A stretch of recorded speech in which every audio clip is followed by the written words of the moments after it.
What is up, guys? No need for the intro here. You know what's happening. Star Wars Revenge of the Sith. Let's go.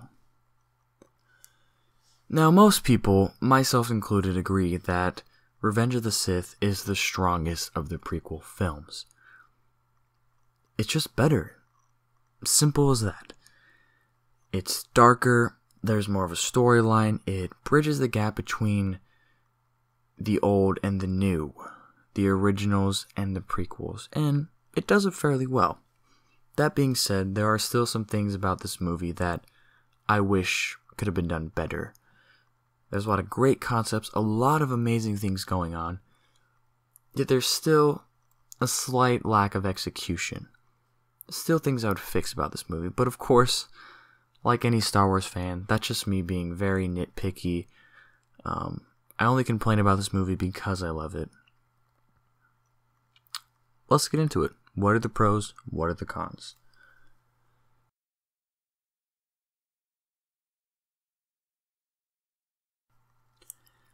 Now I'm going to say something that is a little different, a little unorthodox. And that's the fact that I believe this movie can really be explained by its one major pro and its one major con. Now for me, the pro in this movie is the manipulation. That's what I absolutely love about it. Now going into the film, we all know that Anakin Skywalker becomes Darth Vader. We all know that he's Luke's father.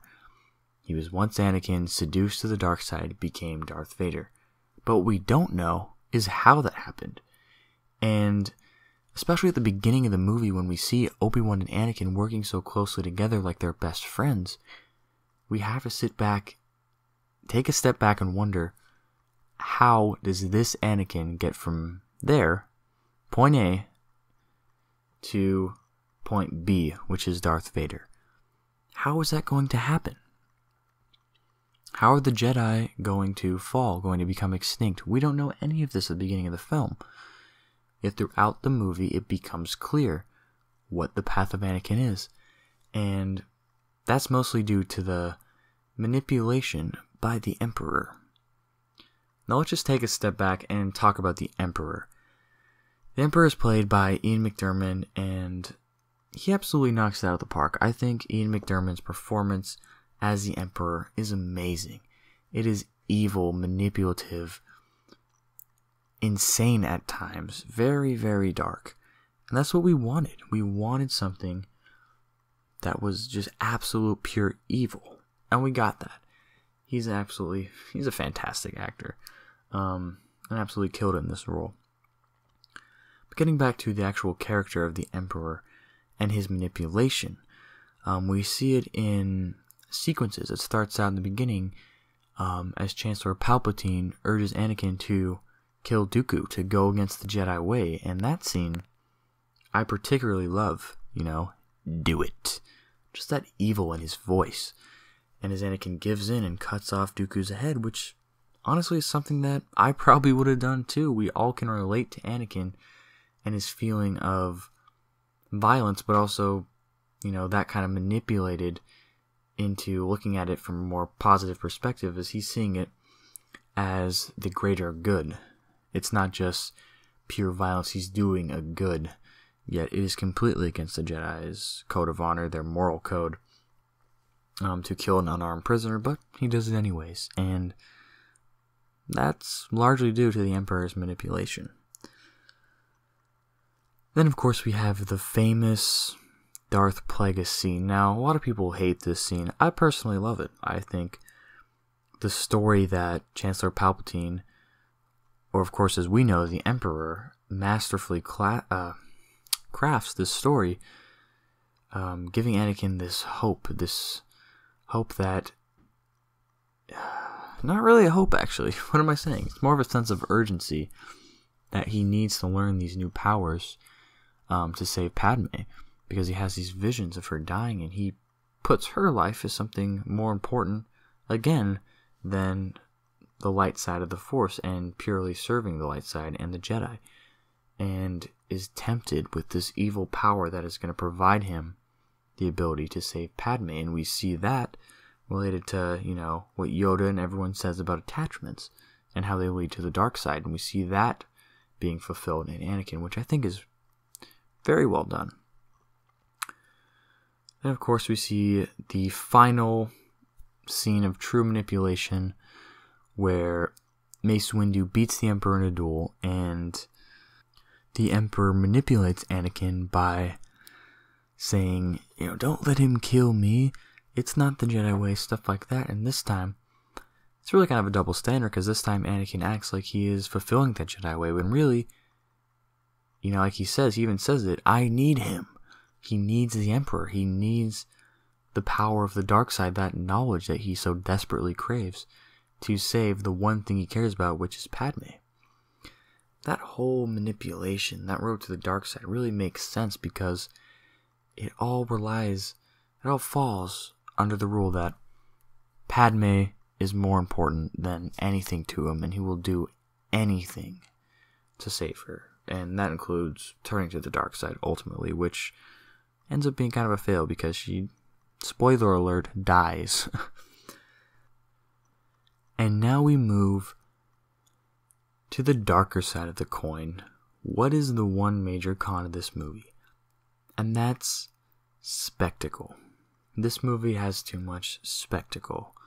Eye candy, colors, CGI, crazy bright lightsaber, flashing explosions, Michael Bay, whatever kind of crap you want to call it. Empty. It's like empty calories. It's just fun, pretty looking ice cream, the cherry on top, sprinkles, whatever. There's no sustenance. There's no plot.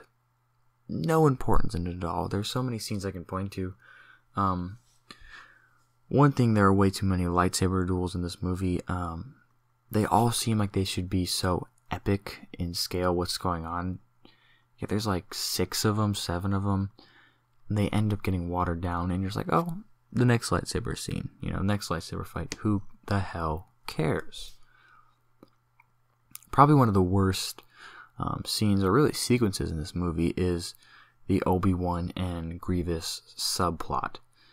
Now, I love Ewan McGregor. I think it does a great job as Obi-Wan, but in this movie, I feel like they just really didn't know what to do with him, They kind of sent him off on his own quest, when I really think he should still be with Anakin, and we should see them struggling together, between friendship and how they differ in their views. And I think that would have made the trauma at the end even more severe. Yet Obi-Wan is kind of distant in this movie, kind of removed, doing his own thing. It doesn't really matter. Grievous is a pretty pathetic, cowardly villain that I think is kind of a joke. We all know Obi-Wan is going to destroy him, and he totally does. So it seems really pointless. There's just no weight. There's no weight behind what Grievous is doing. We're told that Grievous controls the droid army, and this is important, but we don't see it. We're not shown why he's important. We're just told. And he's pretty laughable. Especially, his 4 lightsabers, his arms coming out, him doing that weird spinny thing. Obi-Wan has 1 lightsaber, and he kicks his ass. So it just seems kind of pathetic, and they spend so much time on this subplot that I really wish they either cut it short or completely cut it out of the movie. Another scene I really think was way too much filler was the final duel between Anakin and Obi-Wan. This duel is correct me if I'm wrong, 5 minutes of straight dueling, maybe even more. Them swinging on ropes like Tarzan, jumping over obstacle courses. It's absolutely insane.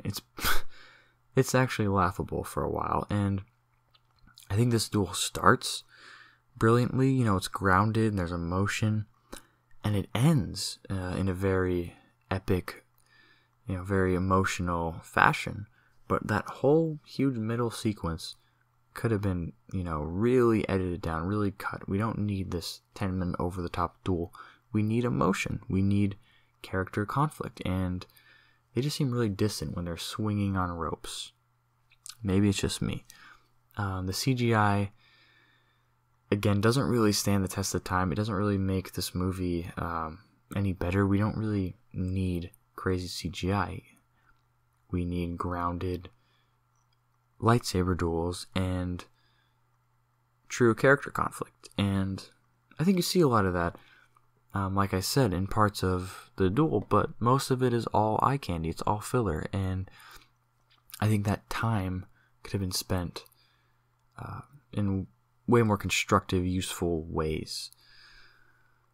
I wish we could have seen more of the manipulation, more of the conflict between Anakin and, the dark side and the light side within him, seeing, hopefully, or it would have been great if we saw Obi-Wan pulling him more to the light side, being more present in this movie, and seeing the Emperor, maybe talking even more bad stuff about the Jedi, really diminishing Obi-Wan's credibility and pulling him more into the endless pit of, his obsession with saving Padme, and really even hammering that trauma in even more.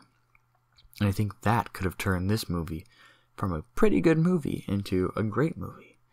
Yet, there's still that eye candy, there's still that fan-pleasing, action figure selling stuff. And I guess that, in a way, is kind of, the vice of Star Wars. It's a movie made for revenue. That is the main reason why Star Wars is made, and that's to sell toys, to sell clothes, all kinds of merchandise to make money. And that's kind of what General Grievous was. That's what the dinosaur Obi-Wan is riding. General Grievous's spinny wheel bike, Mustafar, lava, all of that crap. It's there for little kids. It's there to sell toys.